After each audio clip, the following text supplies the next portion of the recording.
amber light comes on for both the side street and the main street.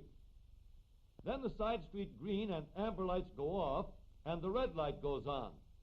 The main street red light goes off to be replaced by the good old green light.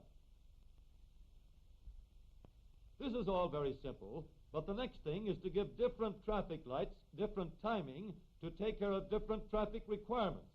Once set up, traffic lights run on schedule. These schedules are the result of careful planning by experts who study traffic conditions at the location of each signal light. For example, if north-south traffic is much heavier than east-west traffic, the schedule is arranged to give more green light time to the heavier north-south traffic. The scheduling of groups of lights is a bit more complicated. Let's examine the methods of controlling groups of signal lights. One method is to time all the lights to operate together. First, all